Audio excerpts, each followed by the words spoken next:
Ngizwe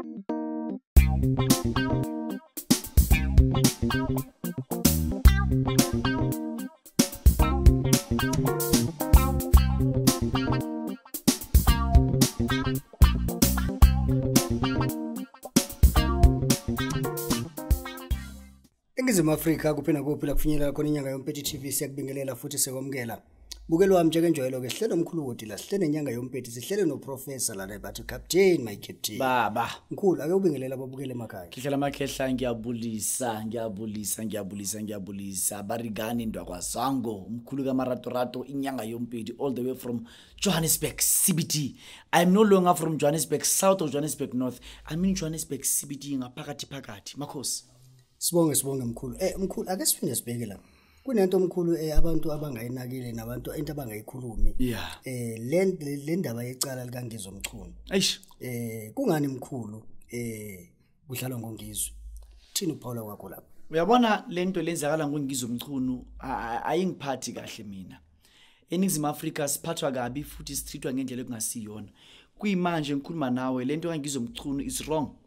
And while it's wrong, lento le is just to train uNgizwe Mchunu igama lakhe phansi nje just in mud.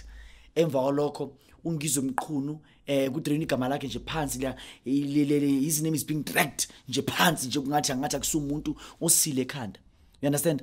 So kuleso simo leso they are dragging igama lika Ngizwe gabi ngendlela engathi angazi like they are just taking igama lika Ngizwe balafana nje ku train angazi ka Swedish noma yani, which is wrong.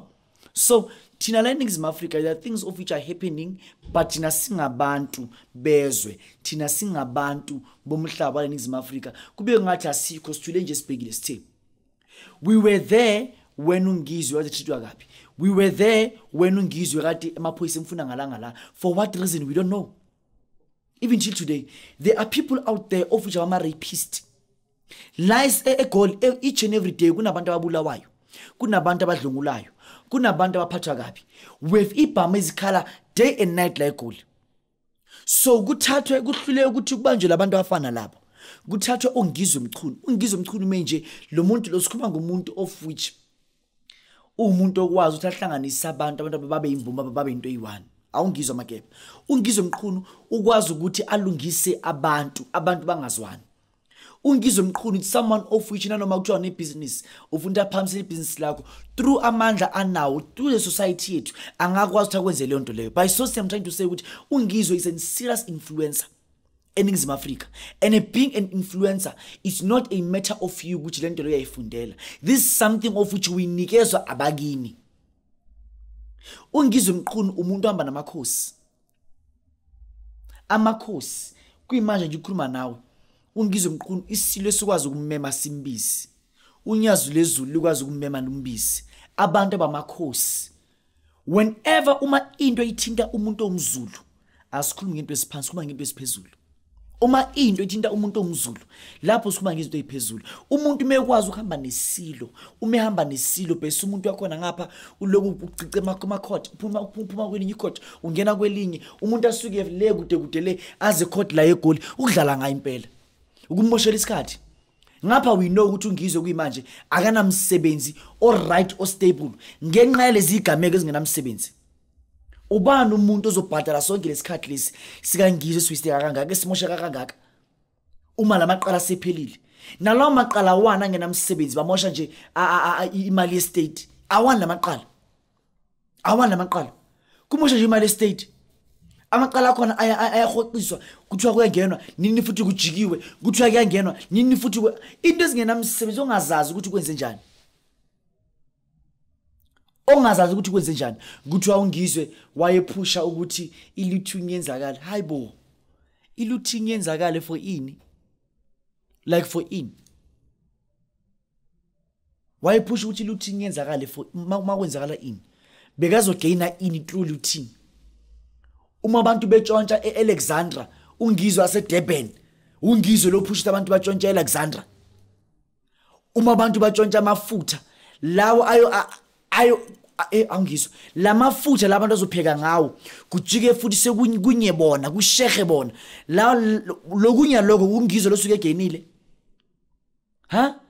uma abantu ngeluthi babetshontsha amabhokisi edumbu lemushara inkosi yami yaza ngihleki leyo nto leyo la egoli babetshontsha amabhokisi bengena kuona kanje what does ngizwe gaining kula mabhokisi lawo abayeke ukudlela ngengane kaMchunu abaleke nje ichunu nje. I've once made a video, it was 20 yona ngale luthi I don't know, it was 2021 mangakhuluma mangaphosisi 2021 noma 2020 2021 ngayenza ivideo yakhona ngathi kuyimanje ungizwe nangiya bathula abantu amamenemene sethuli lento leka ngizwe akufanele ukuthi ngelanga lo ngizwe aye court umphakathi uphume hayi umphakathanyana uphume ukuthi ungizwe akumelanga ukuthi angene kule court leli because of it's wrong